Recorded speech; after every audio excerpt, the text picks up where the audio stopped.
get on with the business.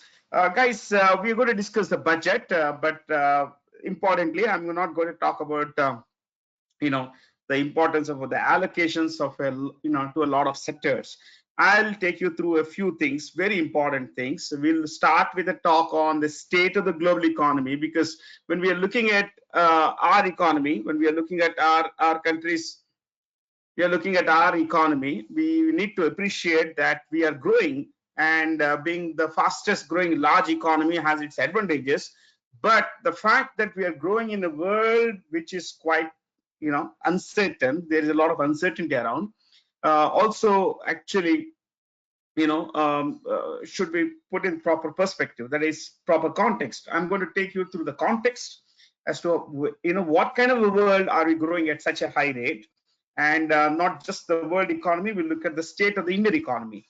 We look at what is the current state of the Indian economy. We look at India's top 5 trade partners. Then we'll go on to discuss important budget terms as to what, when you talk about, when the finance minister spoke about a financial year or revenue expenditure or capital expenditure, we're going to spend 5-10 minutes on those things, basically 5 minutes, maybe 5 to 7 minutes, and then we'll go we get on to the business of discussing something like the allocations. Okay, we look at a major document called budget at a glance, and I'll take you through important aspects of that particular document, wherein we'll also look at the very important significant idea of fiscal deficit. Okay, and what exactly is fiscal deficit? We'll discuss that, and why it's it's bad, or but why and how the government of India has been able to take care of it.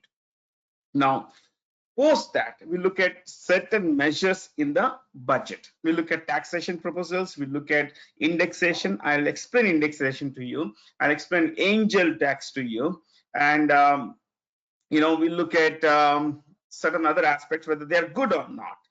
Because see, in the last couple of days since the budget has been presented, I'm sure that most of you would have read a lot of articles like, defense has been given, a little over, 4.5 lakh crore rupees. Now, all the allocations are okay. I mean, see, they are numbers. They play primarily numbers. Okay, but we need to interpret the numbers. Only then we will be able to make sense of them. So, ladies and gentlemen, let's get on with the business. Let's start with the first one, basically. Okay. Are you able to see the screen, the complete screen? Basically, I would suggest you don't look at me, because I think you have 2 options where you can look at the entire screen actually. And I could come in an inset, in the corner. You can actually put the screen. You can choose to opt for only the PPT rather than my devilish face. Yeah, so why don't we start with something very important? How is the world economy doing? Well, guys, I went through, for this particular session, I went through the entire budget. Let me take you this entire budget document. Yeah, I went through the entire economic survey of 540 pages something, and the union budget. I went through the finance minister's speech, which is not very significant actually, and which is short on details as well. I wrote my own notes for this, so I'm not going to talk about see all the notes that I wrote here. So I'm not a kind of a guy who reads newspapers and share those views here. Okay, I don't do that. I'm your teacher. I'll bring to you some real good original stuff. We need to look at the world economy. To begin with, how's the world economy doing? Well, it's doing quite well now. The economy, the global economy is doing quite well. If you look at, many newspapers in the beginning of the year, many journals, many experts had voiced that this year there could be a recession. In fact, most experts had said that there would be a recession. There is this Dr. Nouriel Roubini. He's called Dr. Doom. Dr. Doom.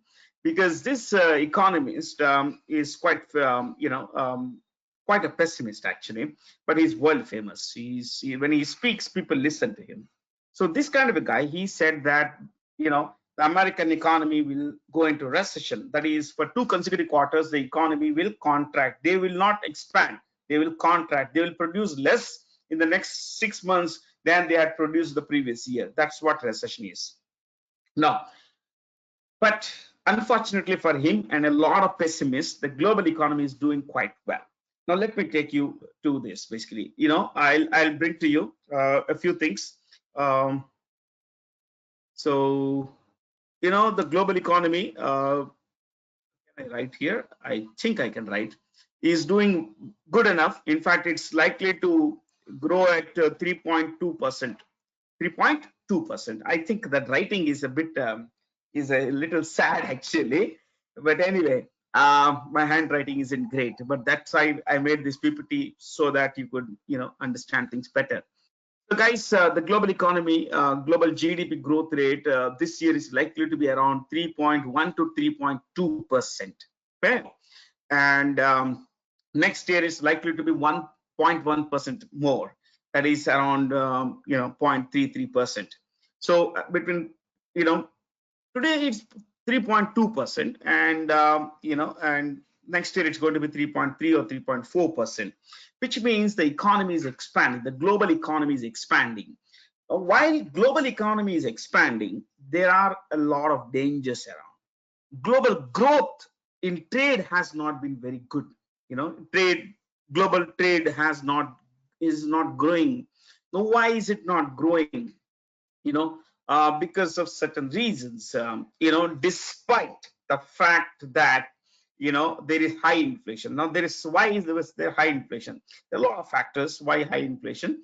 Because the pandemic led to a lot of constraints in supply chain. The Chinese economy was under lockdown for a longer time than any other major economy. And as you know that the West relies a lot on China for a lot of goods, especially everyday goods.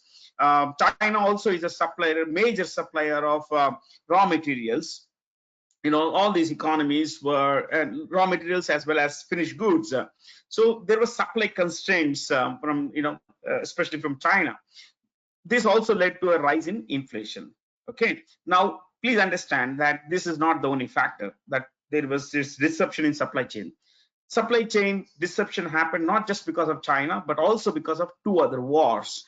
One, the Russia-Ukraine war, because of which wheat supply went down. Wheat supply, oil supply, gas supply, these supplies went down. This also led to an explosion in prices of these important commodities. And when oil price goes up, it has a cascading impact on a lot of things. Oil goes into transporting, let's say, commodities, and it has to be factored in the cost of cost of commodities. So obviously the cost of the transportation also was factored into the final price, which effectively led to a rise in prices, which is inflation. Okay. Now wheat prices also went up because Russia is among the largest producer of wheat, but Ukraine and Russia, though substantially large producers of wheat, could not export more because there were sanctions on Russian wheat, and there was sanctions. Ukraine could not do this because of the Russian blockade of the Black Sea. At the same time, there was this entire issue of the war, basically. So that's another.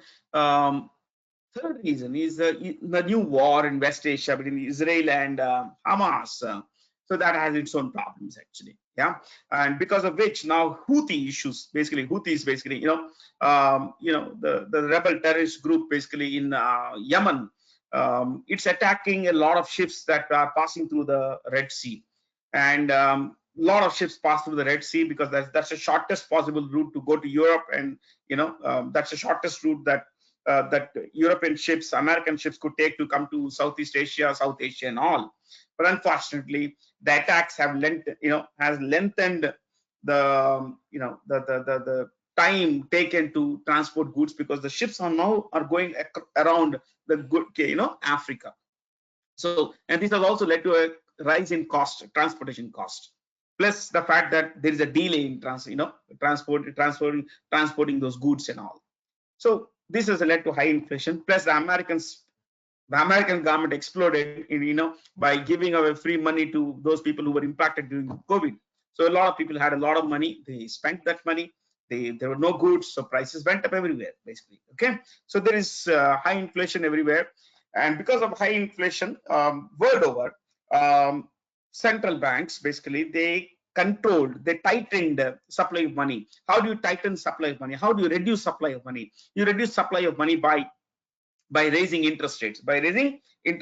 Okay, so by raising interest rates, you make loans expensive, so people don't borrow money. When people don't borrow money, the demand effectively should go down. But when demand goes down, what happens? Producers don't have enough incentive to produce, so that leads to a lot of unemployment.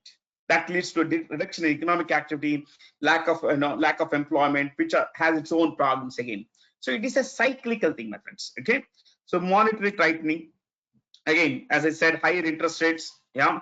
Now there is this fears of recession are overblown. There's nothing happening basically in America, because American GDP is growing at 2.7%. American GDP is growing at I'm so sorry, guys. This is really bad.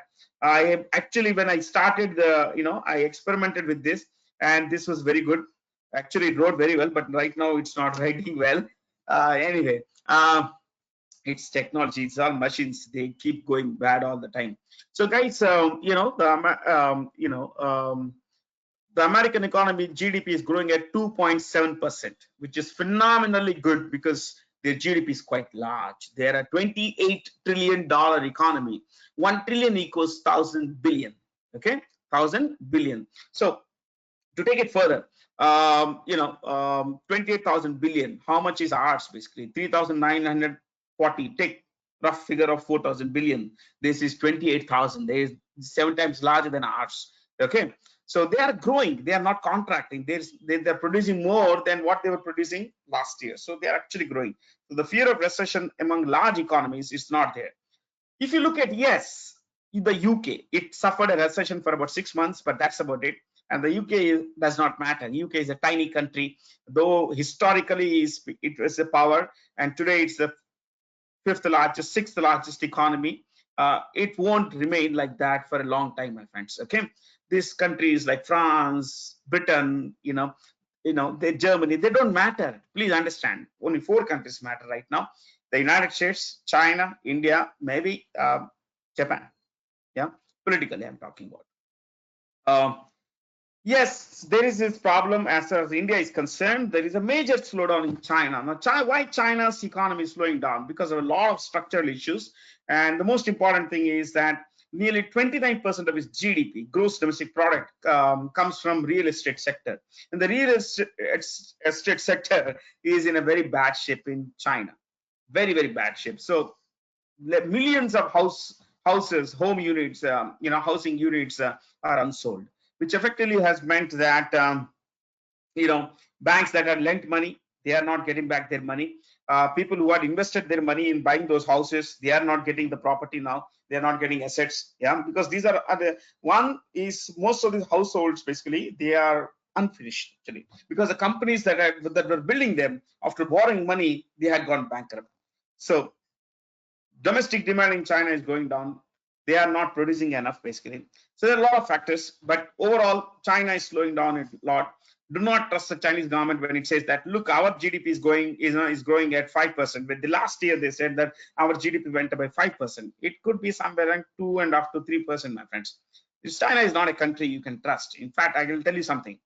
China is a country that does not trust its own citizens. So how is it that you can expect us to trust it? Yeah. So everywhere except India and the United States and a few small economies like other economies, things are pretty bad, my friends. Yeah, it is in this kind of a situation that the Indian economy, ladies and gentlemen, is doing great.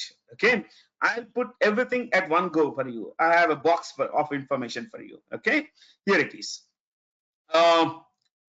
Let me bring the box to you. So here it is, my friends. As you can see, everything I put in at one go. So you could actually take a snap of it. You could actually write notes, whatever you want to do. all I want you to know is this. Look at this GDP growth rate, the fourth one here. The GDP growth rate is 8.2%.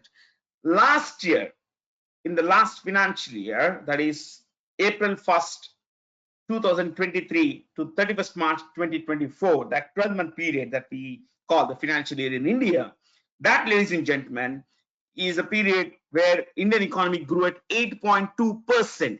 That also is the fastest growth rate of any major economy in the world. Also know that this is a third consecutive year when Indian economy grew by over 7%. This is a phenomenal achievement, my friends. Remember this. This is an out of the world, achievement, because in this kind of a world, post-pandemic world, growing at 2%, 3% was, is something that was expected. But to grow at over 7% for 3 consecutive years is a phenomenal achievement. It's a great achievement. And last year we grew at 8.2%. This year, GDP growth rate is likely to be about 6.8%, 6.8 to 7%. Take 7% round figure. Yeah, we can always take round figures, isn't it? So 7% basically. So which is pretty good, because as the economy expands, it matures, and the growth rate usually slows down. Basically, over a longer period, it slows down. Right? From 8.2 to 7% is still a pretty good one. Now, our economy, you can see the second numbers here, second box, $3.94 trillion. As I said earlier, 1 trillion equals 1,000 billion. That, ladies and gentlemen, makes it phenomenally good. The largest US economy at about $28 trillion. Second is China, about 17.17, make it $17 trillion. Third is Germany, 4.4.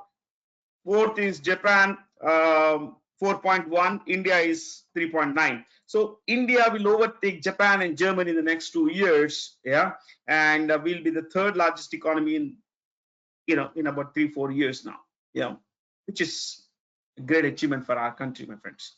Without all the gloom, with all these nonsense that going around, all kinds of problems that we have, we still are doing quite well, my friends. We should do better from here. Yeah. So all this data that you find here, if you have a question, I can take that question from you guys. On this data alone, please, because see, I am not going to talk about external debt, because one of our videos, what is the balance in budget between budget target and development and general well-being of people? I think. I don't know who's asked this question, but let me take basically, yeah. Anupam, see, Anupam, there is nothing called a general balance, because we are a very large country, a very diverse country, and you can see that the opposition creates a ruckus, over certain budget provisions. See, whenever there is a party in power, it always makes sure that it survives, it thrives, it is going to work for its own benefit, but keeping in mind that it actually takes care of those people who have voted for it. Okay, at the same time, it also would ensure overall development. It has been the case with UPA, NDA, whoever it is. So there is the entire thing about balance. It does not work in a country like ours. We are not a homogeneous entity. We are a country of disparate elements. I mean, hugely different elements. So it's very difficult to say that there could be a balance between these two. Okay. Siddharth has a question. What is the difference between Siddharth and Priyal have the similar question? What is the difference between nominal and PPP? Basically, okay, GDP. Basically, fair. I'll get that. Okay, Anupam, where do you see the Gaza, Russia, Ukraine war? Gaza, nothing. They will go on till you and I live, basically. Don't worry. Okay. The Ukraine, the Israel crisis will be there as long as you and I live, and maybe your children and grandchildren live. Okay, God bless. But beyond that, Russia-Ukraine war will go on till for another 1.5 years, and I think that's about it. Ukraine will exhaust itself pretty soon, maybe a year or so. By next winter, it should be done, basically. Okay. Okay. Keeping out all of that. What is PPP? PPP is purchasing power parity. Purchasing power parity. Now you see the nominal GDP there, $3.94 trillion, and then we have purchasing power parity of $14.5 trillion. There's a difference. What's the difference? See, a dollar does not buy the same stuff in the US and India. Yeah. So, for example, I have this pen and these papers and all that. Okay, there is a AC here, there is a TV here, there's a glass here, fair, my shirt. Now a dollar may buy different things in US and India. Why? Because there is a difference in the cost of living. Okay, in the cost of living, America is much more expensive than India is. So we cannot equate all countries like, you know, in nominal terms. Okay, $1 is so much. We have to convert dollars value into the purchasing power of the local currency. That is where we make parity, equality, purchasing power parity. The purchasing power of the dollar is converted into the purchasing power of the local currency. You got the idea? So that is where $4 trillion, take round figure of $4 trillion of India's GDP becomes $14.6 trillion. Because in India, you can buy much more with $1 than you can buy in America. Correct? That's it. Simply put, purchasing power parity is where you convert the value of a dollar into the purchasing power of the local currency. In our case, it's the rupee, Indian rupee. That's it, nothing else. Okay. So see, with $20,000 in America, you will be considered poor. In India, $20,000 would mean what? 85 rupees. That is about 18 lakh rupees. That's a lot of money, man, isn't it? 16 lakh rupees, 17 lakh rupees is a lot of money in India. 85 into 6, 85 into $20,000, 17 lakh rupees. 17 lakh rupees in India will give you a great quality of life. Yes or no? Yeah. So that, but in America, $20,000 won't get you anywhere. That's how you look at it. So you convert the purchasing power of the dollar into the purchasing power of the local currency. That's how it is. Okay, I hope I was clear there. So for external debt, I have a video on our website timefororeducation.com. That is in fact on your YouTube video. YouTube, we have an app called our channel called Time for Bank, basically Time for Bank Exams. There is a video which I shot in the first week of the last week of June or something, or the first week of July, wherein I spoke about external debt. In the first 15 minutes or so, I speak about external debt, the components of external debt and everything. So I think, you could actually watch that entire thing over there. Fair? Let's get on with this. So this is again, I discussed there also. I just wanted you to have a clear idea. India's biggest trade partners, for all that you care that China is a big enemy, India's biggest trade partner is China. We buy a lot from China, but we don't export a lot to China. You look at it, we import 102, take round figures, $102 billion of worth of stuff, but we barely exported $17 billion. I mean, we are putting money into the hands, man. How much did we put in extra? Oh, sorry. How much did we put in extra? We put in extra of $85 billion. So we are actually putting money into their hands, my friends. We're putting money into their hands. That's the sad part, isn't it? But you can see this. India's total imports were $675 billion, $675 billion, and our exports were 437. But we see this, because our imports are more than our exports, we have a total trade deficit, huge trade deficit. And that's something that, quite worrying, my friends. But one more thing, China has a trade surplus. Its exports were last year about $3,500 billion. $3,500 billion, while our, their imports were $3,000 billion. Yes, I'm telling you the truth. $3,500 billion is what they, exported, but imported only stuff worth $3,000 billion. So this is the core thing. I'll take you through this. Most of you are quite familiar with this. What is a fiscal year? It's a 12-month period that's used for accounting purposes and all that. Like for example, our financial year starts on the 1st of April and ends on 31st of March of next year. Now, when it comes to something like American government takes October 1st to 30th September. October 1st to 30th September. China and Japan take, they take the calendar year, 1st Jan to 31st December. So different countries have different methods basically, but ours is April to March. Fair. Now, what are the major types of accounts when you talk of the budget? Very important stuff, my friends. Please pay attention here. We have the Consolidated Fund of India. What is the Consolidated Fund of India? All the revenue the government of India gets. So the government of India gets revenue, tax revenue, non-tax revenue, everything, GST collections, income tax collections, corporation tax collections, dividends. Yeah. So tax, non-tax revenue, stamp duty and everything it collects. All of that money is deposited into Consolidated Fund of India. So all the revenue is put into the Consolidated Fund of India. But it has to spend money for your social welfare schemes, education schemes, and all that stuff, NAREGA, defense, and all that. So what does it do? It withdraws money from the Consolidated Fund of India. Fair? Now, let me repeat this. All revenues are deposited in the Consolidated Fund of India, and all monies they are called, all monies are withdrawn to meet expenditures. The same from the same account. Okay? Now, to withdraw any money, the approval of the parliament is required. Now you may wonder, the parliament is not always in session. So how is it that they can take permission? Well, after the budget is presented, the finance minister presents a finance bill. Okay, that finance bill is a one-time permission.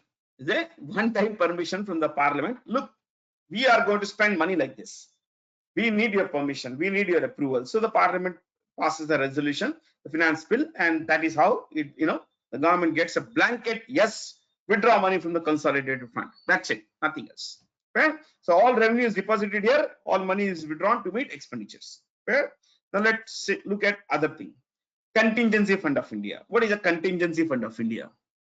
Contingency Fund of India is something very simple. There are certain expenditures that are not planned. Not planned. I mean, look at certain expenditures like you have earthquake, you have a flood, you have a massive cyclonic storm that devastated large parts of some part of India. So what do you do basically? You don't budget for this in these kinds of calamities in the annual budget. So for such things, to tackle such emergency needs, to meet such emergency needs, we require funds, and that fund is available in the Contingency Fund of India. No approval is required. But after the money is withdrawn from the contingency is emergency, unplanned. After the approval, after the money is withdrawn from the contingency, approval is sought. The parliament reconvenes. Okay, so the approval is taken post facto, that is after the event takes place. How much money is there in the contingency fund today? 8,800 crore. So if more money is required, the government of India takes care of it. But essentially in that account, there is 8,800 crore. Okay. Yeah. So this is for emergency needs, then public accounts. So the government of India has a lot of paisa, my friends. The paisa is sometimes taken from public accounts. What's public account? This is money owned by you and me. Okay, this is our money. National Savings Scheme, Postal Savings Schemes, you have Employee Provident Fund, you have General Provident Fund, Sukanya Samriddhi Yojana, all these are called public accounts. So all the money in these accounts is kept in government's trust. The government uses this paisa.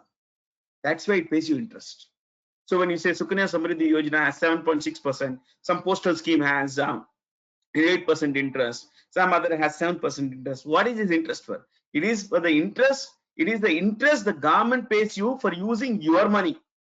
You simply put it in the account, but the government takes your money. These are called public accounts. This is where the money is owned by people like you and me, general public, but it's put in government's trust. Okay, these are public accounts. So the government has money going and coming around through these three accounts. Okay? I hope you got this, my friends. Now comes something very simple. These are you know all these things, so I'm not going to spend time on this. Economic surveys for the current financial year. Current financial year, how is the economy doing? And budget is a statement for the future. In the next 12 months, we are going to spend money like this. We are going to earn money like this. So it's a base statement of expenditures and revenues. Whereas economic surveys of it's basically about how are we doing today. It's just a survey, nothing more. Fair? Simple one. So let's get on with something very simple. Again, because these are terms that are used in the budget, I'm going to spend 1 minute here. I am going to put everything on, at one go. Revenue receipts, all kinds of receipts which are not generating assets. No, you see, when the government gets, when the government gets tax revenue, you call it revenue receipt. What kind of tax revenue? GST, non-indirect tax, income tax, corporation tax. What is corporation tax? Tax charged on income of companies. Individuals pay income tax, companies pay corporation tax or corporate tax, the same thing. Okay, so tax revenues and non-tax revenues. So when you buy property, stamp duty, government owns a lot of public sector companies, it gets a share in the profits of the company. That's called dividend, basically. Okay, and that's revenue receipts.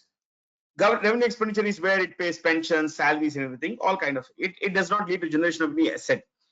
What kind of expenditure leads to generation of assets? Capital expenditure. So when the government lays a road, it is building an asset.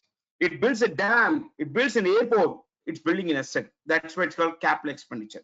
So any kind of expenditure which leads to generation of building of assets is called capital expenditure. Right? So that's about it. And now comes the the main budget document. Let me see if I have any questions. Yuvraj, don't worry too much about is American economy going to American election going to impact Indian economy? No, no, no. I'll tell you no. Don't worry too much. Or forget all those guys who talk about who say that there will be substantial impact. Zero impact. American economy, American election is going to have zero impact on the stock markets in India, on the general economy in India. Okay. Capital receipt is Sheena, Sheikh Sheena. Capital receipts is capital receipts. Okay, just a second. Capital receipts is where I think I can actually the government owns a lot of government gets dividends. Okay, government gets government pays money basically. I'll just show you. Because see, the government has a public sector unit, it sells it. It sold Air India. Let me give you a good example. Sheena, it's like this. The government sells through disinvestment and privatization. So what happens is that it sells the money, it sells an asset, it gets paisa. That paisa is called capital receipt. See, if I sell a house, I get some money for it. That's called capital receipt. Remember that. That's called capital receipt. So any receipt, any revenue that is generated from sale of asset is called capital receipt. Capital receipt, nothing more than that. Okay.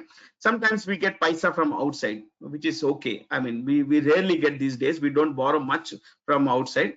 But let's say you had lent me money. You had lent me money. If you had lent me money, and you have recovered that money from me, I had paid you back, luckily for you. Okay, if I had paid you back, that is called capital receipt. You will call it capital receipt. So your money is coming back, your asset is coming back. That's a receipt, nothing more than that. And Gargi will discuss fiscal deficit in a while. Okay, revenue receipt. I think I just mentioned revenue receipt here. All kinds of tax revenues, non-tax revenues are basically revenue receipts. Fair? That's it. Very simple, my friends. So I think I'll take you from here to the next one.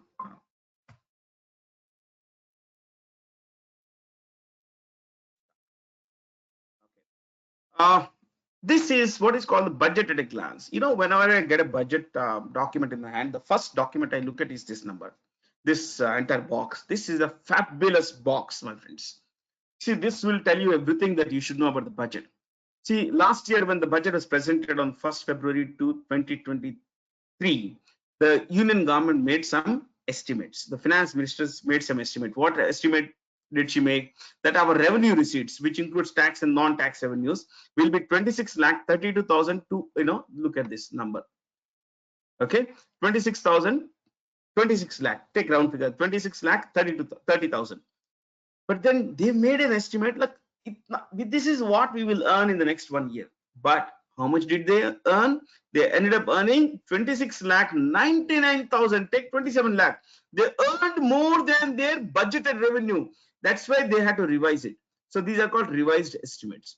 So because see, when you make a budget estimate, 12 months is a long period. You don't know what's going to happen.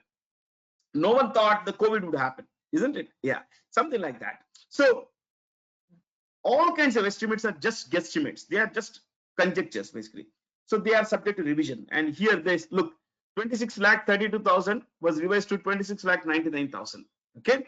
Now again, look at this, something more here. I'll show you something more. Non-tax revenue, which came from stamp duty and everything, was they expected 3 lakh rupees, but they earned 3.75 lakh. 3.75 lakh. So this is how it is. Now let's look at something more. They expected expenditure of how much? 45 lakhs. You look at this. Number 9, total expenditure.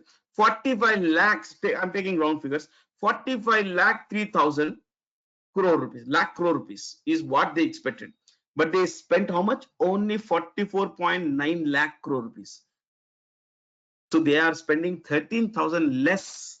13,000 crore less. So they actually have ability. The central government has been able to manage its expenses quite well, which is a rare thing. This is a phenomenally rare thing. You would not find this kind of precedence in India, my friends. Very rarely you would find where an instance where the revised estimates are lower than the budget estimates when it comes to expenditure. In fact, expenditure is always more than what they budget for, but it's actually was less, which is quite a revelation. Now, fiscal deficit, I'll come to this in a while. Okay, so this is the most important document. Total budget. What is the total budget? When you read the total budget is how much?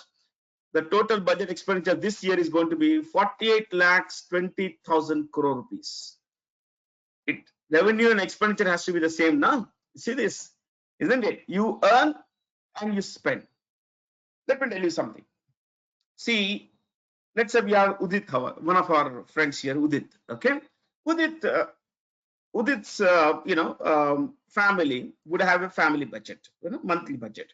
What happens here is that Udit would look at this. My revenue is this much. My revenue is, let's say, X amount. What is going to be my expenditure? So revenue is X. Expenditure is okay. Within X, this will go to A. This amount will go to B. This another amount will go to C. Like this, he splits. Keeping in mind the revenue, the income, he splits his expenditure. So income decides expenditure. But in the case of the government, expenditure decides the revenue. So the government sits like this and says, okay, we have got to spend 45 lakh crore rupees. How do we get this 45 lakh crores? Where do we get this 45 lakh crores from? So they make an assessment then. Okay, from GST, we will collect this much. This is from GST, this is from income tax, this is from excise duty and all that stuff, customs duty and all. You got the idea here? This is how they make an estimate. I put it in a light-hearted way, but government's expenditure is always more than its revenue. You will understand this in a while. Okay, I'll show you. So from here, let's take you to what is called fiscal deficit. In fact, the same thing here, you can see this here. Fiscal deficit. You see this number 17 here, fiscal deficit. Okay, 9 minus 1 plus 5 plus 6. What is 9 here? 9 is total expenditure. 1 revenue receipts, 5 is recovery of loans, 6 is other receipts. I'm going to explain this in detail, my friends. Okay, the next slide is all about fiscal deficit. See, no one is going to ask you how much allocation. If you sit for an interview tomorrow, for a bank interview, SS interview, or any other government competitive exam interview, no one is going to talk about, okay, this much allocation is there for defense. How much do you think is allocation for rural sector? But they will ask you, what component is going into defense, capital expenditure, what is the total, what is fiscal deficit. They may ask you these terms, so you should be familiar with them. What is fiscal deficit? Fiscal deficit is the difference. I'll give the definition. Fiscal deficit is the difference between the government's total expenditure and non-debt creating receipts. Let me repeat. Fiscal deficit is the difference between total expenditure and non-debt creating receipts. What is total expenditure? Let's look at this. This is the total expenditure. Look at number 16, total expenditure. Okay.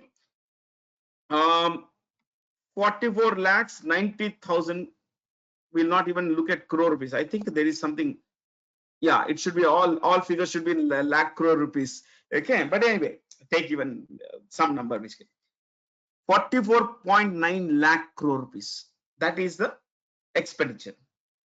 But we said expenditure is is met is made equal by expenditure, revenue. Where is the revenue? Look at number 1, revenue receipts, which includes tax revenue, non-tax revenue. This is earned by the government. Okay, how much is that? 26.99 lakh. That is 27 lakh. Okay, now what is the definition? Non-debt creating, that is any sort of receipt which does not lead to creation of debt. That is udhar nahi hona chahiye.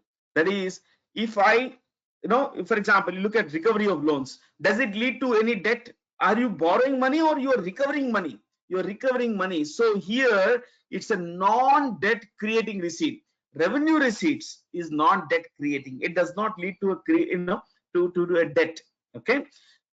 Number 5, recovery of loans. You lent money, it's coming back to you. You're not you're not creating a debt here. Number 6, other receipts. There are a lot of other kinds of receipts. We'll not get into that explanation. So look at this. So 1 plus 5 plus 6, the total, okay, is something that will be about, look at 37 lakh crore rupees or something.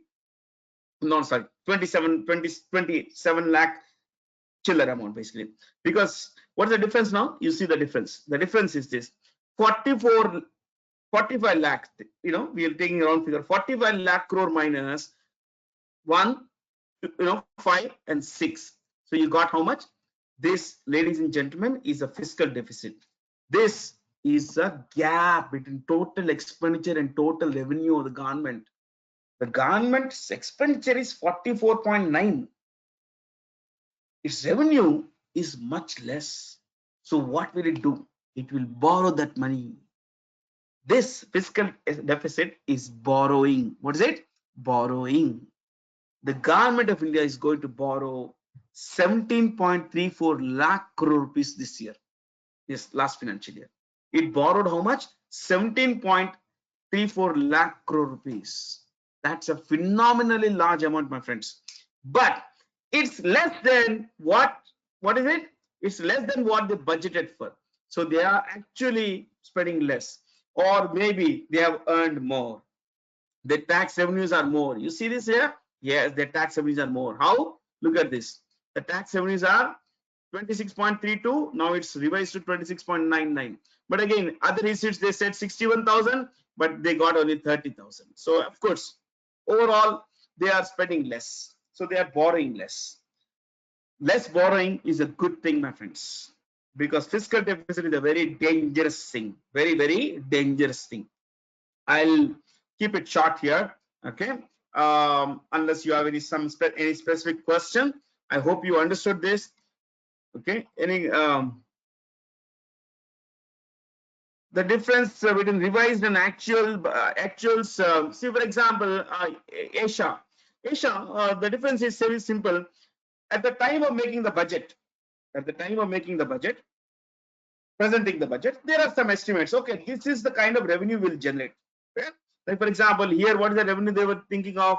26.32 lakh. This figure, you see here, 2632,281. 2632,281. Okay? They expected this revenue, but did they get more or less than that? They got more than that. 2699,713. So this has been revised. So the difference between budget estimates and revised estimates is budget estimates are at the beginning, at the time of making the budget, presenting the budget. Revised estimates are basically at the time of presenting the next budget, right? Because you look back and you see that, look, I made an assessment that time, but it's actually we are earning more or we are earning less depending on the situation, basically. Okay, that's how it is. I'll come to that, Meghana. What are the numbers in the brackets under fiscal deficit? It's a very good one, actually. This is a very important question. And where does the government borrow from? This is a question that most people have, I think. Yeah. So I'll do one thing. I'll take this again in this week's. We have a session, weekly current affairs video. We'll put that on the website also on our time for bank exams app as well as elsewhere. So here, what is the number? So look at this. I think it's stuck. Okay, let me just see that if it's not stuck. Yeah, it's come.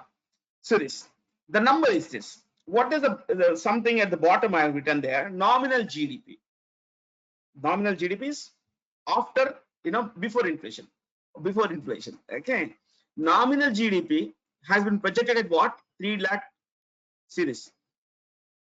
3 crore 26 lakh or 326 lakh 36,912 crore. So this year's GDP is likely to be how much?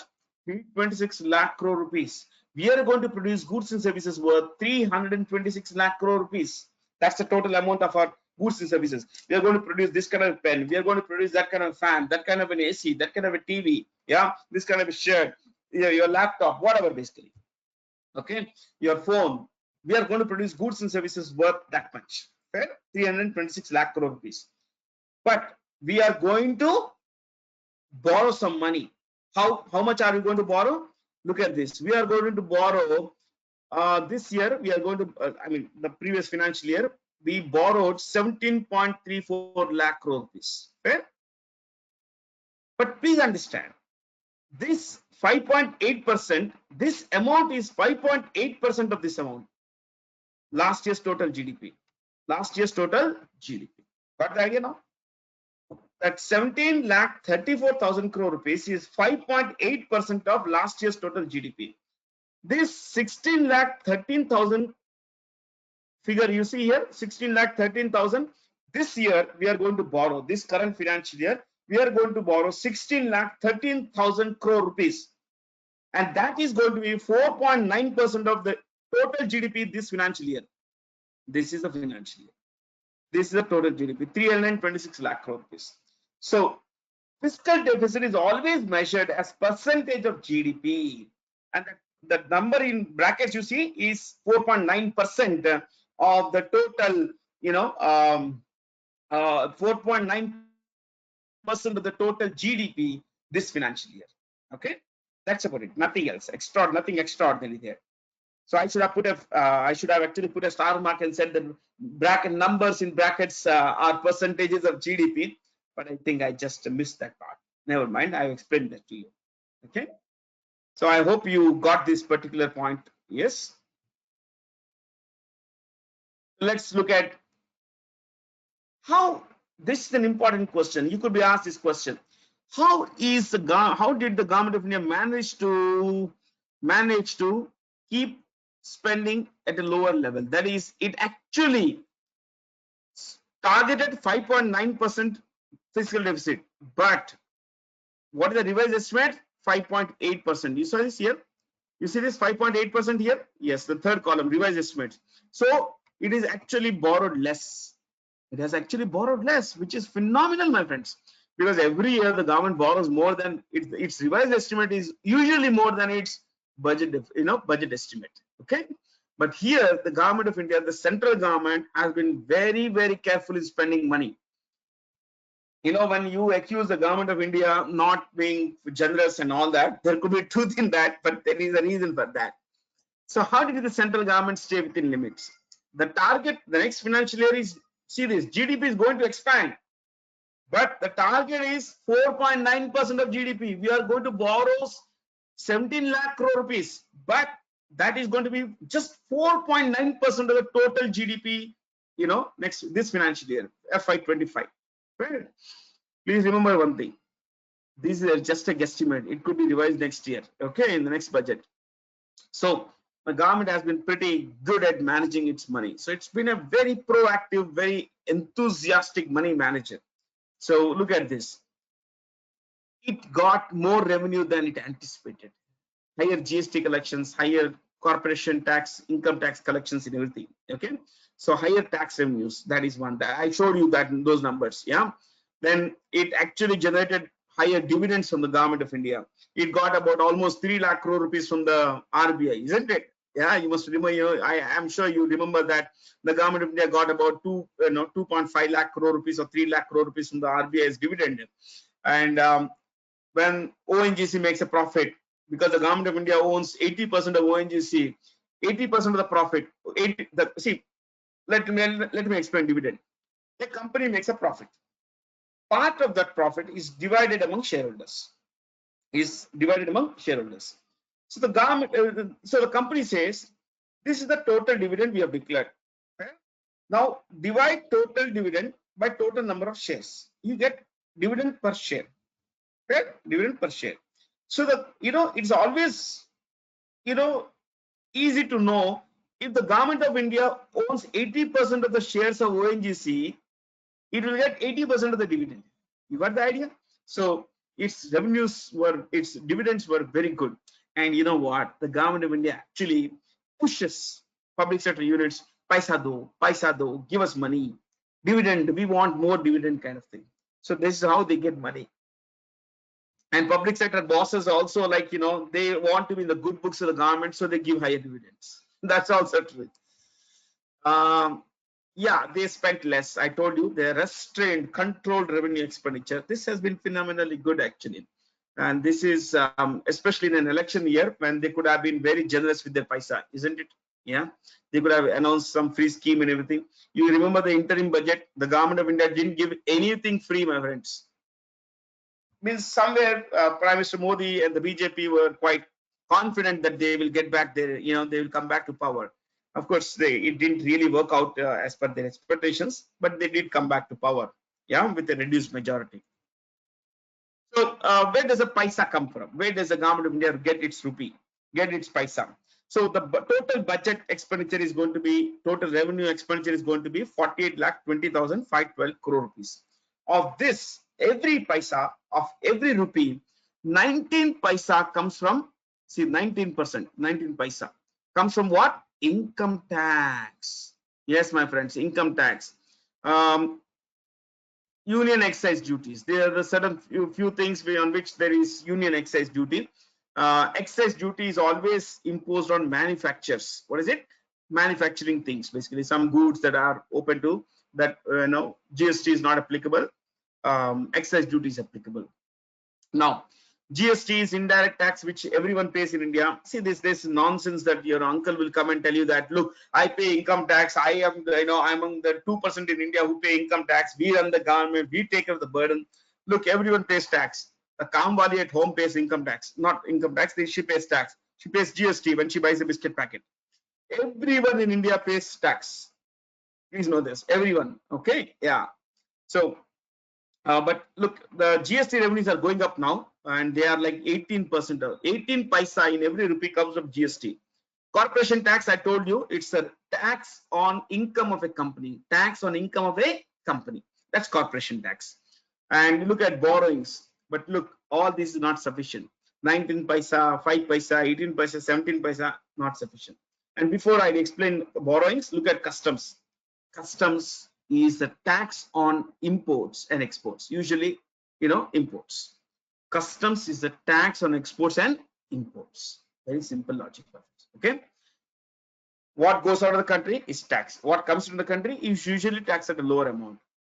Now, all this is not sufficient. So the government of India is going to borrow paisa. 27 paisa, 27% of the total expenditure, total revenue it has, comes from borrowings. It is going to borrow money. It is going to borrow money. And to answer our, I think it was Baiduria someone. I'm sorry if I get your name incorrect, but I think that's how it is. Janvika, on what basis are these estimates made? Estimates are made based on the projection of the economy. I mean, the economy is going to grow like this. This is how much we are going to get in our estimates are always based on information. Okay. So how do you say it's going to rain? You look at clouds, you look at the sky. Okay, there's dark clouds, humidity, the wind, all of those things. You understand that? Yeah. So depending on how you have done in the exam, you may expect certain marks. That's how estimates are made, based on information, available information. Kaustubh, it is this is already budgeted. The revenue estimate is already included. See, the TDS and everything is already included. Please know that salaried professionals and everything, it's already included. Okay, all this is budgeted. All this is budgeted in the revised estimates. How much are you going to pay? Because the TDS is already deducted. No? It's already deducted. Very little more money, or little less money may come to the government or go away from the government. Sometimes there is a refund. Sometimes there is, there is an extra tax you have to pay. So these are all already budgeted. So the government of India is going to borrow paisa. From where is the government of India going to borrow paisa? Let me tell you something. I'll take 2 minutes here. The government of India borrows a lot of paisa from a lot of sources. The most important source is, can you guess what's the most important source? Ladies and gentlemen, the most important source the government of India gets is it borrows from public accounts, from public of India. Okay, from you and me. It issues bonds. It issues bonds called treasury bonds, treasury bills. When the government issues bonds, remember this, it borrows money from us. Let's say there is this bond. I'll show you a paper. Okay? The government has a bond. Fair? It says, hey Bharat, see, my name is Bharat C. Jain. Okay, I'm your teacher today. I am the guy who's talking about the budget. So the government says, this Bharat, this budget, this is about this paper is worth, this bond is worth 1,000 rupees. This bond is worth 1,000 rupees. It has a duration of 8 years. After 8 years, it will mature, and it has an interest rate of 7%. So 8 years bond, 7% interest. Price of this bond is 1,000 rupees. So what it says is, the government says, you pay me, Bharat, you pay me 1,000 rupees. I will give you this paper. Yeah. Every year I'll pay you interest. At the end of the 8 years, I'll pay back 1,000, the principal with, the ownership will be transferred. That's it. Simple. It's like a fixed deposit. That's it. The government borrows from general public. Treasury bills. Any bill, any bond that has a maturity of less than 1 year is called T-bill, treasury bill. Any bond that has a maturity of more than 1 year is called dated bond, D-A-T-E-D. D-A-T-E-D, dated bond. Okay, guys? So that's one. Two, the government borrows from your public provident fund. Saving, I told you, no, it borrows that money. It actually takes that money, uses that money. That's why it pays you interest. Right? So the government, majority of the paisa is borrowed from the general public of India. General public of India. And in my video talk this week, I'll talk about why a high fiscal deficit, higher borrowing of the government of India is dangerous for people, dangerous for the economy. Please watch that video. It will be available on our website, Time for Banks, on our bank app on YouTube. You could subscribe there. Okay, it's going to be a good talk. I'm going to bring some part of this there also. So let's take it forward, my friends, from here. Fair? So this is where the government of India. See, after this, I'm going to take you through something called taxes, direct tax proposals. These are all very simple stuff. So this is where the government of India is going to borrow, but the government of India is going to spend. Now, where is the government going to spend? The government of India is going to spend centrally sponsored scheme. What is a centrally sponsored scheme? There are some schemes which are centrally sponsored, where the expenditure is split between the state government and the central government. Okay, some schemes like NREGA, National Rural Employment Guarantee Act, okay, is a centrally sponsored scheme. Here, the government of India splits expenses with state government. So the government of India and the state governments have a partnership in funding a particular. That's why it's called centrally sponsored. Okay, it sponsors. Majority of paisa comes from central government. Usually it's 60-40, 60-40, 70-30. Rarely it is 50-50. But look at something more. Central sector scheme. Here the entire paisa, the scheme's 100% fund comes from the central government. 100% of the paisa comes from central government. A good example would be National Rural Health Mission.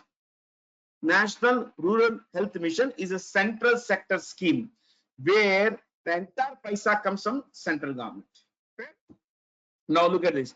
Just 4% of money is going towards pensions, everything. Defense is huge, 8%, lot of paisa. Subsidies we could discuss later, no issue. But look at this. We borrow so much paisa. We have to pay interest. Sometimes we have to pay back the principal also. Look at this. How much? 19 paisa. 19 paisa. Okay. 19 paisa of every rupee, or 19% of all the expenditure of the government of India goes towards interest payments. Interest payments on what? On borrowings, today's and yesterday's.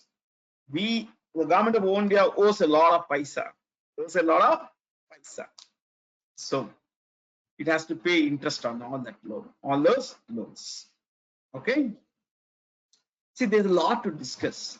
Without knowing this, any kind of talk on budget is meaningless, my friends. So it's very easy for us to say that, look, the government of India can spend like that, like, can spend like this and all. But where is a paisa? Where is a paisa? Paisa is very little, my friends. There is very little paisa available. Yes, Gangeshwar, we will provide a recording of the webinar, my dear. There will be a what do you say? Record. This is being recorded. Please note that this session is being recorded. It will be available on our YouTube channel also. You could watch there. Okay. If you have something very urgent now, you could watch it there. You could watch now and repeat it later and suffer again. So I think Sheena has a question. Centrally sponsored scheme. Once again, can I explain? Yes. In a centrally sponsored scheme, the funding is shared between center and state. Central, state, or states. Okay? Centrally sponsored scheme. Sponsor. Some part of the fund is sponsored by the central government. That's why it's called centrally sponsored. NREGA is a very good example. Okay. Mahatma Gandhi National Rural Employment Guarantee Act or Guarantee Scheme is a very good example of centrally sponsored scheme. Okay? That's it. Nothing else. Securities, Kritik Patil, bond securities. I think it's not the place, my dear, to discuss bonds and all that stuff. I will be very. I love this kind of a subject, but unfortunately, I really can't explain it now. Will it be shared on Time for Bank YouTube? Yes, Shreya, it will be shared, my dear. Yeah, you could watch it there as well. Mansi has a question. When do we return the borrowed money? We keep returning borrowed money all the year, every year. Every year we return. Sometimes, see, all kinds of loans become mature. They become mature. Okay. So this year's borrowings, there are interest payments. Interest payments includes sometimes principal also. Principal also. Okay. So 10 years ago, we borrowed a 10-year bond. We borrowed 10-year fund. So it becomes mature this year. So we pay that back. The government of India has never ever defaulted on its loans. It's the safest kind of investment you could make. Okay. So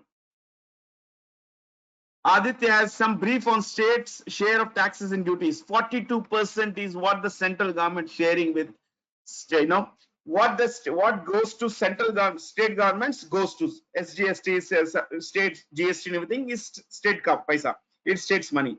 But the central government owns a lot of, earns a lot of money, corporation tax, income tax and all that stuff. 42% of that money is given to all the states. 42%. Okay. Currently it is 42%. And depending on the size of the state, the money is spread. That's how it is. Depends on the population. Right? Chalo. I'll not discuss subsidy. Subsidy we will discuss in one of those bank classes, because see, we are running short on time. Now these are allocations to different ministries. See, I was going through this document and I wrote here. I was quite fascinated with these numbers. See, I have great love for numbers, analysis, and everything. So these numbers look very big. You see this difference. Oh my God, 4,54,000 crore they have given to the central government, to the defense sector. Have they given this much? Is it any big increase over last year's total amount? Look at the 4,55,000 crore. You know what was the last year number? 4,33,000 crore. I'm taking round figures. 4.55 is this year. Last year it was 4.33. Is this a very big increase? No, not at all a big increase. Just about a 5% increase, my friends, which is not big money, my friends. Given that we have twin threats from China and Pakistan, it's not, especially China is a very big threat.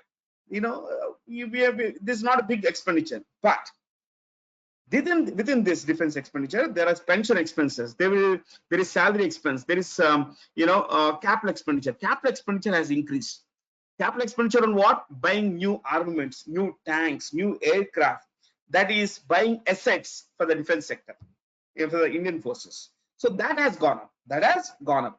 Plus 1 lakh crore rupees has been set aside for Indian what is called self-reliance projects, Atmanirbharta projects. So if you break this down, there's a lot to learn. See, this number 4.55 tells you, oh my God, 4.55, that's a lot of money. That's almost 10% of the total budget, which is 48 lakh crore rupees. This is 4.5, which is very large. But please understand something more here. Here it is like just about 20,000 crore increase over last year's number. That's about it, nothing more. So the numbers haven't gone up substantially over last year in any case. You compare last year's numbers, this year's numbers, they have not gone up much basically. Okay, rural development, I see here last year it was 2.38 lakh crore. How much is it? 2.65 here. 2.65. Take first three numbers from the left. 265. Last year it was 238. So it is not substantial increase, my friends. Health last year was 89. This year also it's 89. So these are not big numbers basically. Okay, big increase. That is how the government is tightening spending. You understand that? This is where it's spending less actually. Now, these are all highlights on the budget. The government of India says we don't believe in caste and all that. It's not, someone is upper caste, lower caste, scheduled tribe and all. Yeah. We want something more. We believe in bigger things. We believe there are only 4 castes: Garib, the poor, the farmer. Who is that? Annadata, not Kisan. Annadata. Yuva, youth, people like you. Mahila, women, some of you. You got it? So there are only 4 castes, this is. The Prime Minister says there are only 4 castes: poor, farmer, youth, women. You can't say upper caste, lower caste. These are the 4 castes. And we should spend money. The priority of this government will be these 4 castes, he said. This is where we are going to spend money. These are going to be the focus, main issues, the highlights of the budget. Okay, employment is the major thing here. Skilling, I'm going to talk about this now, my friends. Okay, ladies and gentlemen, this will be the most important thing I'll discuss. We have 20 minutes, next half an hour, if you could bear with me. Yeah, I'm going to talk about the indexation. I'm going to talk about, see, after this, I have got a blank slide. I wanted to write here, but I think the pen is acting cranky. Okay. Any which way. See, you found that capital gains taxes have been tampered with. That is, they've gone up and down kind of thing. They've gone up actually. What is capital gain? You could write this if you want. Capital gain is the profit made on sale of an asset. So if I buy an asset, if I bought an asset at 1 lakh rupees and I sell at 1.5 lakh, the 50,000 rupees difference is a capital gain.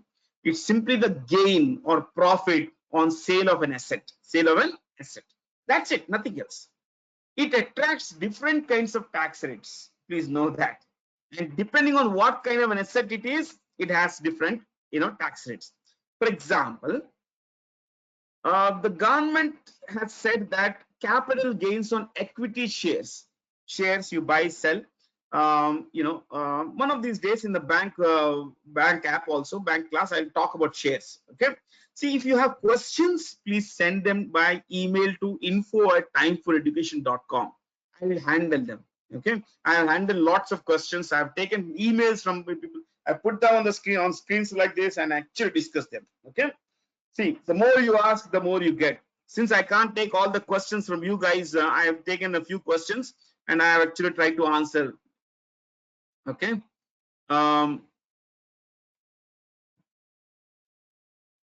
Sheetal, you can't get notes, but the PPT, but the video is there. You can always write notes. I have been trying to explain a lot of things to you. Okay, my dear. Yeah. I hope you could write notes, my dear.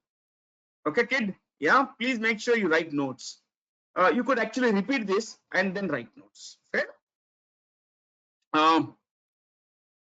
So here, Lakshmi Shravani, is there any way to increase borrowing decrease our borrowing and clear our debts? No, debt should not be cleared. Hello, Lakshmi. It's a bad idea to clear debts. You should never ever clear debts. Okay. If you watch my video on external debt, it's not exactly called external debt video, but on the Time for Bank app on YouTube channel, you will find one video on external debt. There I've explained why paying all that money is a bad idea. Okay, I am a seriously anti-paying debts guy. So what is this capital gain? See, the government has said that if you sell an asset, if you sell shares, you will have to pay tax. It has been there. This capital gains tax has been there for some time. But there are two types of capital gains tax: short term, long term. Short term, if I buy shares and sell within 12 months, it called short term capital gain. There is a tax on that. If I sell within 12 months of the purchase date, okay? If I keep the shares for at least 12 months, then my tax liability will be long-term capital gains. So how much is this now? See, the long-term capital gains I have written here. The long-term capital gains is is something very, very simple. It says that I wrote here. Yes, the long-term capital gain is now 12.5%. The government said, finance minister said in the budget, it is 12.5%. It has been increased to 12.5% from 10%. Last year it was 10%. Now it's 12.5%. You may think, oh man, just 2.5% increase. No. What is the base? 10%. What's the increase? 2.5%, which is 25% increase. You should know this is a 25% increase. So last year you were paying only, I'm talking of base rates. I'm not talking of other things. Okay. It's a 25% increase in 1 year. 10% last year you have to pay tax. Now you have to pay 12.5% tax. So which is a phenomenal increase, my friends. Okay? So if you keep your shares for at least 1 year and sell later after 1 year, you make a profit. Let's say you make a profit on that. Up to 1.25 lakh is exempt. Up to 1.25 lakh profit is exempt. Let's say you make a profit of 1 lakh rupees. Okay, you had shares, you sold them after 1 year. You made a profit of 1 lakh. On that, there is no tax. Up to 1.25 lakh, it's exempted. It is more or less exempted. Okay? But now, the government says that if you have a short-term thing, now you have to pay 20%. You have to pay 20%. Yes, short-term capital gain is 20%. Earlier it was 15%. From 15%, it has gone up to 20%. 5% increase. That's a 33% increase in 1 year. Yes, if you look at the base, 15%, now it is how much? 20%, which is 33% increase. It looks very small, but it makes a huge difference, my friends. Okay, now I'll tell you something here. The government of India has said that if you own a house, if you own a house. Because now let's keep shares aside. Let's say other assets, other non-financial assets. What is the other non-financial asset? Let's say you own a house. You own a house. 10 years back, you purchased it for 1 lakh rupees. You purchased it for 1 lakh rupees. The value of that share, that house today is how much? Let's say 15 lakh rupees. 15, 1 lakh. At the time in the books of accounts, you wrote 1 lakh purchase value, 1 lakh. You don't change it every year. You wrote 1 lakh. Now, you want to sell it. What price are you selling at? 15 lakh rupees. Fair? What's the difference? 14 lakh rupees. Earlier, the government allowed something called indexation. What is indexation? The government says, Bharat, if you own a house, if you own some asset, you can change the price depending on the inflation rate. So 1 lakh rupees, every year prices increase. So the value of that 1 lakh rupees also to increase now. Yeah. So as 1 lakh increases, you can increase the value of your house, the purchasing value of your house, depending on the inflation rate. So this is adjusted through something called indexation. Indexation. So technically, in your book of accounts, you can make it 2 lakh rupees after 2 years. You purchase at 1 lakh, but inflation has gone up. So the value of that 1 lakh is now 2 lakh rupees. You can write that. But the government of India has done away with it. It is a very bad idea. I believe it's a bad idea. Okay. As a teacher, I normally don't take stands, but I think, it's a bad idea because I'll tell you how it works. The government of India says, finance minister said that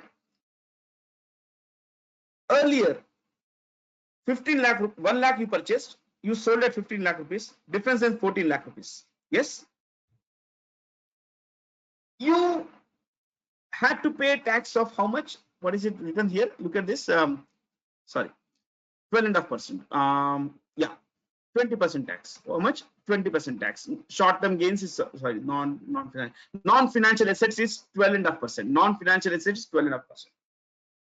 So government said, hey Bharat, pay 12.5% tax man on 14 lakh rupees. Now it's saying 14 lakh rupees pay karo.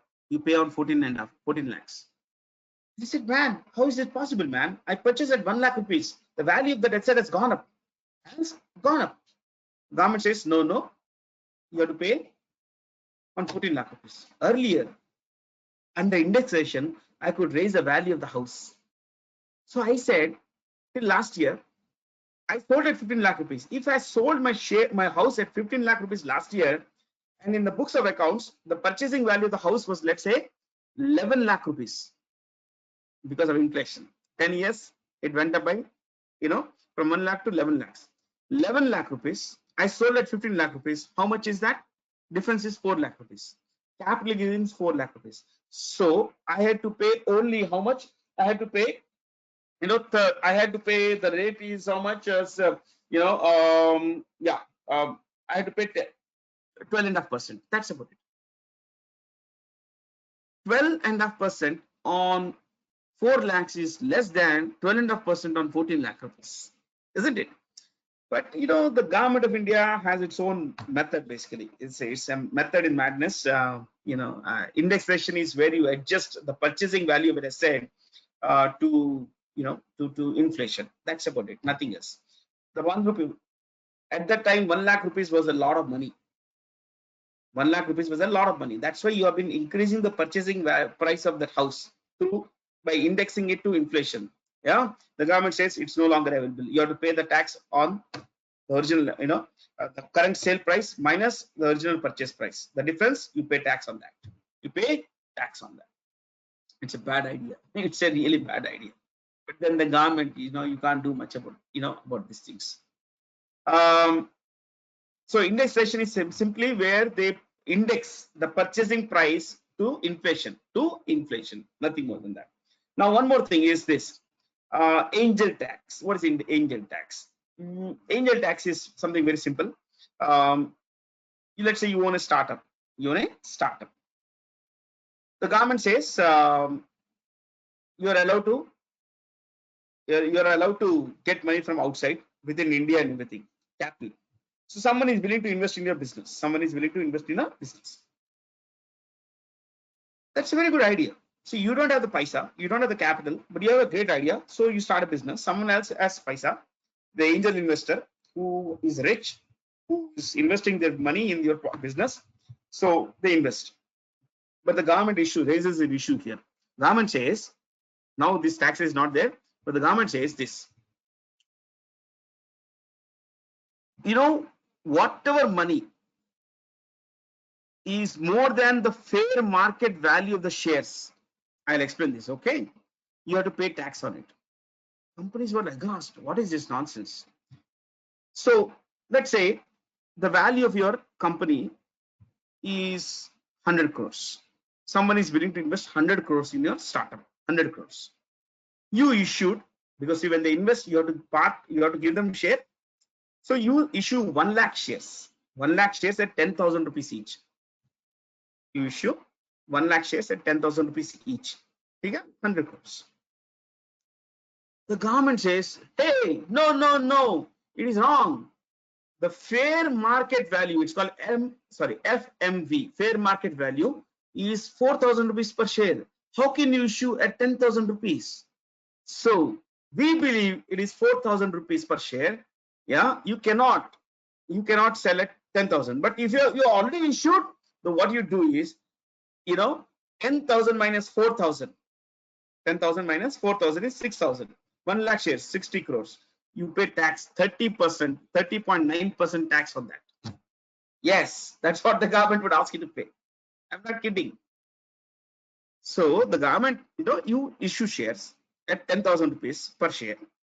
The government says, no, the fair market value of each share of your company, your startup is 4,000 rupees. The rest of the money, you have to pay tax. Rest of the money, you have to pay tax. This was, very, very, this was unfriendly to investors, because the government could have been arbitrary. Who decides fair market value? Who would decide fair market value? Very few people would know this. Some inspector, tax inspector, some income tax guy would come and say that, look, this is the fair market value. It is 4,000 rupees. You have collected 10,000 per share. It is wrong. The rest of the money, the difference of the money, you have to pay 30.9% tax on each share. You have issued 1 lakh shares. You have to pay 1 lakh. The difference of 6,000 rupees, 31%. Take around figure. 31% share on 6,000 rupees of 1 lakh shares. That's a lot of money. You lose money. But the government now has abolished this, which is a good thing. My friends. So there hasn't been much of a great change, except that angel tax has been removed and capital gains has gone up, which means that you are paying more tax now on profits made through capital assets, long-term, short-term, both. And if you sell a house or something, you have to pay more tax. Everywhere tax is more. Okay, so I think I just wanted this. Simplifying new tax regime. The finance minister said that this is the new tax regime, above 15 lakh rupees. Earlier it was something like, there's some other numbers. I will not get into the numbers. I put every graphic here. Overall savings should be about 17,500 rupees, which is okay, which is not much, given that, there are just about 7 lakh people in India who earn 25 lakhs and above per annum. Do you know that? 25 lakh, to earn 25 lakh rupees, people earning 25 lakhs and above, and those who declare, I'm talking of the income tax data, okay, from Government of India website, from the ITR portal, income tax returns portal, you would find, or income tax department portal, you will find that about 7 lakh people in India declare an income of 25 lakhs and above, just 7 lakhs. And all of these include salaried employees, government, private sector employees, plus certain business persons. That's about it. Okay, so think about it. Yes, where is 7 lakhs in 140 crore rupees? 140 crore people. Only they declare 25 lakhs and above. Okay? So they are going to get some tax benefits through standard deduction whatever income you have, straight away 75,000 will be deducted. Earlier it was 50,000, so you save that money, 25,000 tax on 25,000 rupees. Overall, not much of a great, relief as far as the middle class is concerned. Forget the rich. The rich always are rich. Okay, they have, they could be having a lot of, they have a lot of money, so they don't. That's why they are rich. So they don't have to worry about this. But when it comes to the middle class, lower middle class, it's always the middle class that gets grounded basically. So that's how it works basically. Yeah. Yeah, the jobs basically. I'm not a great fan of this particular line. But if you're looking for a job, the government of India says that an employer who employs people, who employs new guys, will get 15,000 rupees to be given to the employee, Fair? So if a new guy is hired by a company, the government will give 15,000 rupees, provided the guy's income is not more than 1 lakh rupees per month. Okay, but this 15,000 rupees will be given to the employee through the company in 3 installments. After the first installment of 5,000 rupees, the employee has to compulsorily sit for an online financial literacy course. Only after the person has completed that mandatory financial literacy course will the person get another installment of 5,000 rupees. So these are meant to stimulate, stimulate jobs and everything. But remember, these are all, the government, in the case of women and men jobs here and women welfare things, they have talked of we will encourage companies to encourage companies to build creches, hostels and all that. Look, these are all going to be persuasions. Okay, they are not policies. We will persuade companies, we will encourage companies to employ people. So it is not compulsory for a company to employ people. Please know that. Okay. But yes, there is an incentive. There is an incentive because now the employee gets more. That's why the company says this guy will stay back. This guy will stay back because the government is paying him 50,000 extra. He'll stay back. He will stay back. But if the employee leaves the company within 1 year, then the employer has to repay that money in the subsidy amount to the government. There are a lot of nuts and bolts here to be fitted. Okay, these are all things that when I read this and I read the fine print, I was like, what are they talking about? Yeah, which company will go out all out on training employees and everything? Because these employees, please understand, the training on employees has to come from corporate social responsibility budget. Okay, so all of these things. Now, for example, there is something called internship. Government says we will encourage companies to employ people, to give paid internships to people. Paid internships. Top class companies are in a very bad shape today. They are not paying anything to even MBAs from top colleges for internship. Forget about someone who's not very skilled. So the government of India is now saying that we will encourage companies, top 500 companies in India, to issue paid internships. The government will give some money to the government, to the company. 10% of that, whatever the cost of internship, will have to be borne by the company. 10%. The company will say, why will I pay? Why will I pay 10%? Even 10%, it's not my problem. I don't want interns. That is how the companies work, my friends. Okay, they are not in for charity, they are in for money. Okay, so all these are expected to generate jobs and everything. I don't know how, honestly. And if you read the budget document, you will find that you don't know how. Okay, but these are policies, my friends. These are all policies. Like for example, look at, I told you that 20 lakh youth will be skilled over a 5-year period. What? See, when 2014 Prime Minister Modi came to power for the first time, I'm talking the BJP, the NDA, they had started National Skill Development Corporation.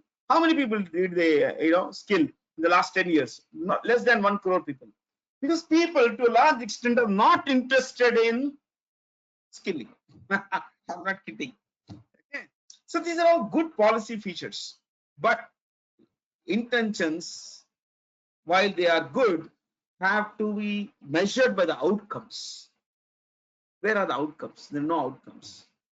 Like, for example, you look at the first one here. What does it say? It says facilitate higher participation in the women in the workforce through setting up of working women hostels in collaboration with industry and establishing creches. Creches means for kids, basically married women and with kids. That's, you look at a lot of companies don't want to employ married women. I'm not kidding. I'm being very serious. Recently, there's an inquiry against Foxconn, which is a Taiwanese company which makes your iPhones, all kinds of phones in India. They're contract manufacturer, the world's largest contract manufacturer of electronic devices. So there was this investigation against Foxconn for not employing married women. And you here the government is talking of, establishing hostels for women to stay and having creches for their kids and all that. That's it's something like, I don't know. It does not work like that, my friends. Yeah, but yes, there are certain financial incentives. For example, loans up to 7.5 lakh with a guarantee from the government, for women entrepreneurs. 50% or 70% of mudra loans. Mudra loans are given for three kinds of businesses. There are three kinds of loans. Sishu, which is about less than 50,000. Yeah. 50,000 to 5 lakh is, what is it called? Tarun, basically. Kishore, sorry. 50,000 to 5 lakh is Kishore. And Tarun is 5 lakhs to 10 lakh rupees. Loan up to that. 70% of these loans have gone to women. 70% of Mudra loans have gone to women entrepreneurs, which is a very, very good thing, because if a woman works, she takes care of the entire family. She brings an additional income to the family if the husband is already employed. You got the idea? Yeah. So an additional income would mean better quality of life for the entire family, and empowerment as well.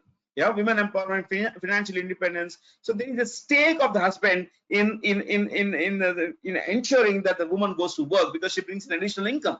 So all in all, these are good policy features, but to a large extent, it all would depend on how they are implemented.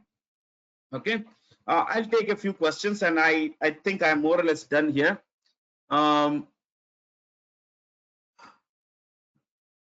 Where are the men's? Ganesh, I can't say much about this.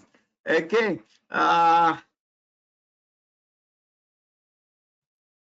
Akshat, why government wants to reduce fiscal deficit? I think this week and Saturday I'm going to record, and Sunday I think you will have a session. It will be available on your website and everything. Please look it up there. I'm going to discuss this entire thing called fiscal deficit, everything. Okay. What?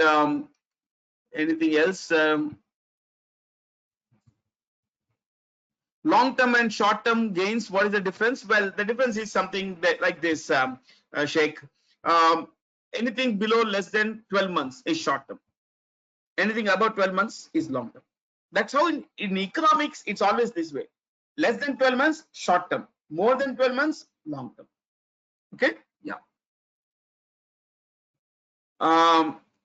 Sudarshan Govindrajan, yeah, I know you guys. Yeah. Sudarshan, the opposition has accused the budget to be a copycat of the manifesto. What elements do I don't want to comment on that. See, the Congress manifesto, I've gone through it actually. And yes, there are some elements of the Congress manifesto which are there. See, it's you should understand that this is not something Prime Minister Modi had wanted, but the demands of the coalition government, are there basically. See, the government in the last 10 years has done a remarkable job, very good job, I would say.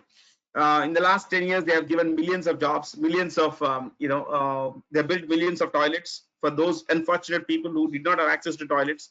They have provided millions of loans to crores of women. Yeah, the Mudra loans are a good example. Then you have, the piped water drinking water facilities, which is very good. Electrification, yeah. They built national highways, which are in the last 10 years more than what they have built in the last 60 years. What the governments in the previous times have built in the first 60, 70 years of our independence. So I think the government has done a remarkable job, but somewhere this growth, I wouldn't say it has been jobless, because if I read this document, there is a particular document in the economic survey that says employment. It's titled employment. It's titled employment and all that. Okay, it's called employment and skill development towards quality, and it says that in the last, let me read this actually. It says that in the last few years, more women have come into the workforce because they are free from what? Being tied down. They don't have to go to the to fetch food, to fetch water. Wood means because their Ujjwala scheme, yeah, they get gas cylinders. They you have something like, what's say pipe drinking water, so they don't have to go to the nearest well to get water. They have toilets at home, so they don't have to go to answer nature's calls outside the village. So all these have led to a lot of time for women, which has meant that they are available to work in the to join the workforce. This has also led to an increase in the women in the workforce across India, across sectors.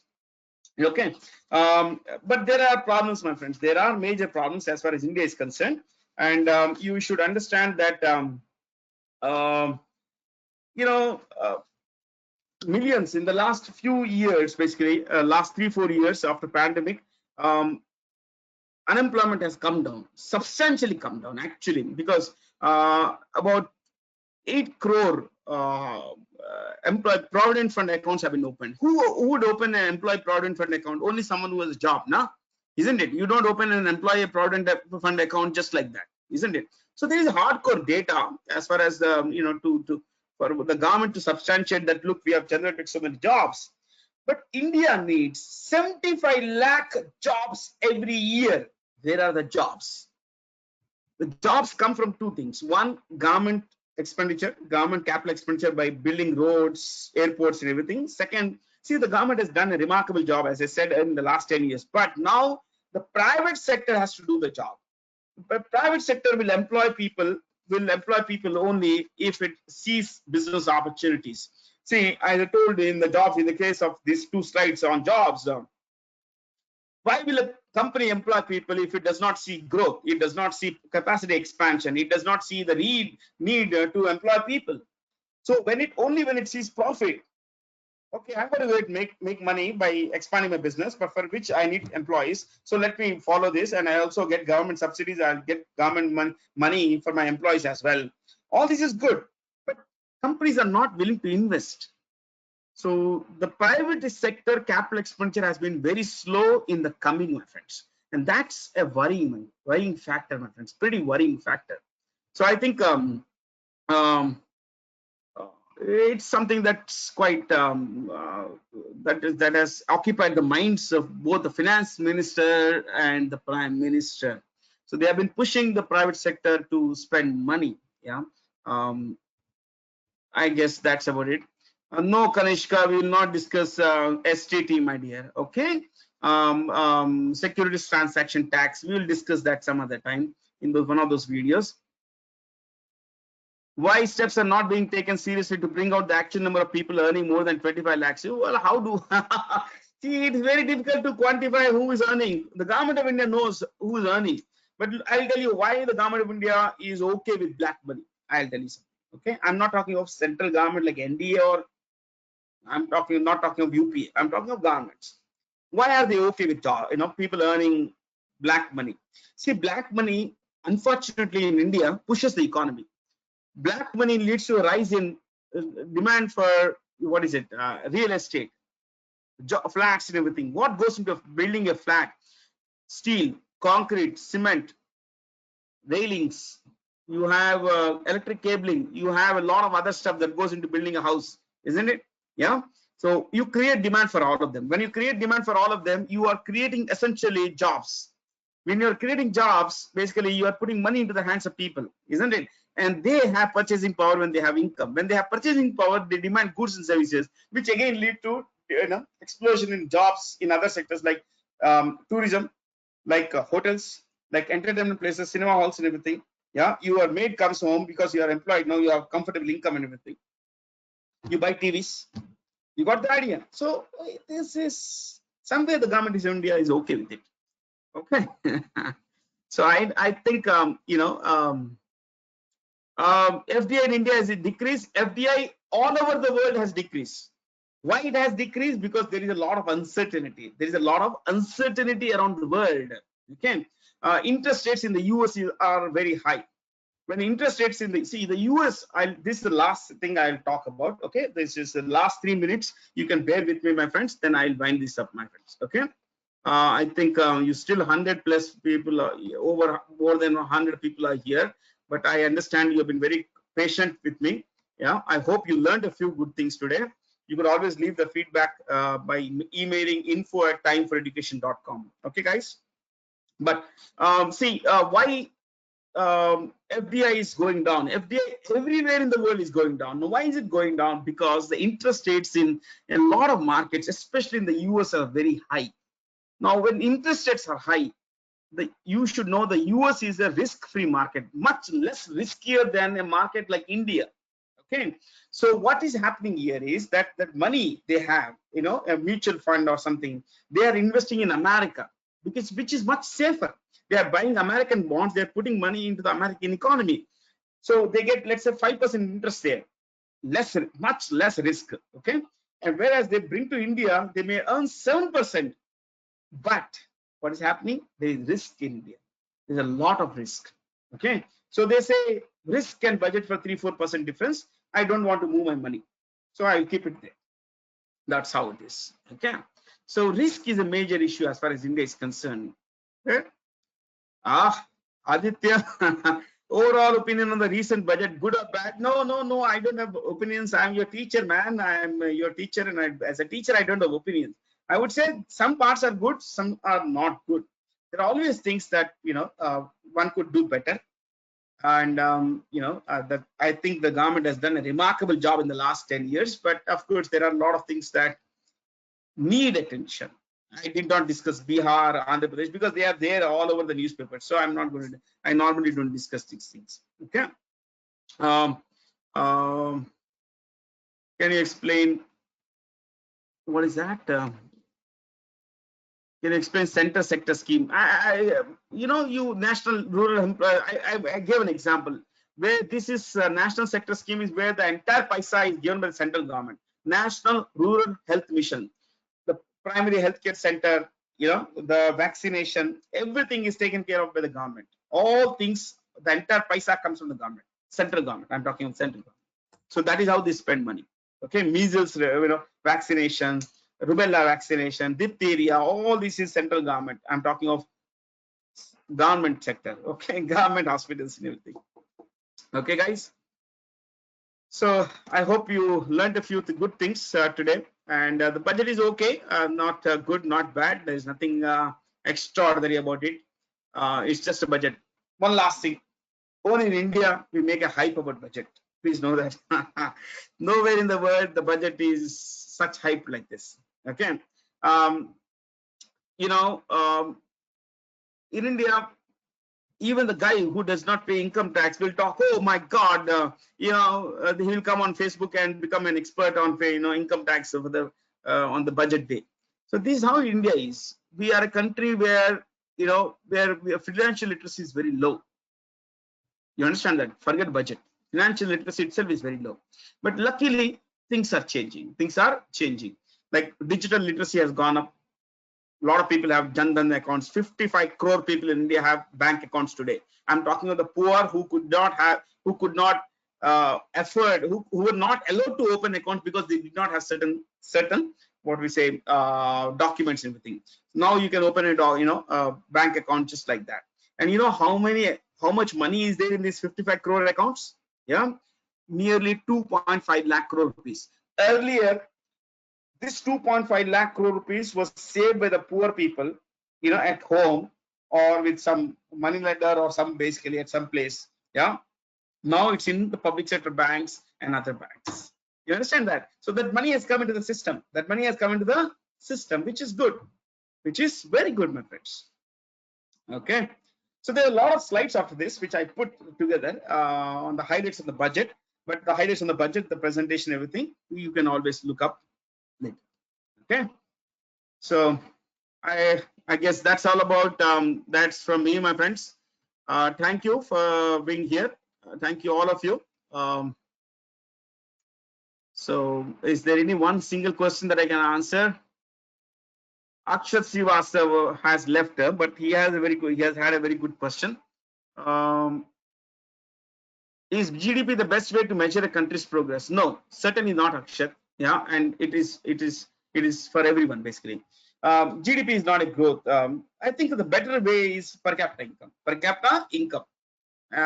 Because see, GDP is $4 trillion in India, but what is the per capita income? Hardly about 2,900, 3,000. Take 1,000 round figure of $3,000. How much is America? Nearly, you know, let's not discuss this. Nearly $70,000. Yeah, I'm talking of PPP $80,000. And if you look at you look at a country like Qatar, it's $1 lakh, $1.35 lakh.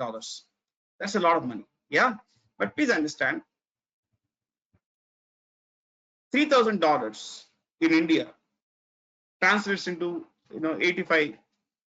What is it? 85 rupees per dollar. That's about 2.6 lakh rupees. In India, 2.6 lakh rupees gives you a decent quality of life, because poor people in India get free ration. Every month they get free food grains. Rice is free, wheat is free. To a large extent, other things are free or highly subsidized. Okay, and you look at schools, government schools are free. If you look at healthcare costs, government hospitals are free. Technically, they are free. So a lot of things are free, my friends. Yeah, that's how the government budgets for poverty line also. Okay, guys, thank you for being here. I hope you learned a few good things. You could always share your feedback with us. Write to us at info@timeforeducation.com. Thank you for being here. My name is Bharat C. Jain. Please subscribe to our channel, Bank for Exams, YouTube, and on YouTube and social media channels elsewhere. Thank you for being here. Stay curious. Thank you, my friends.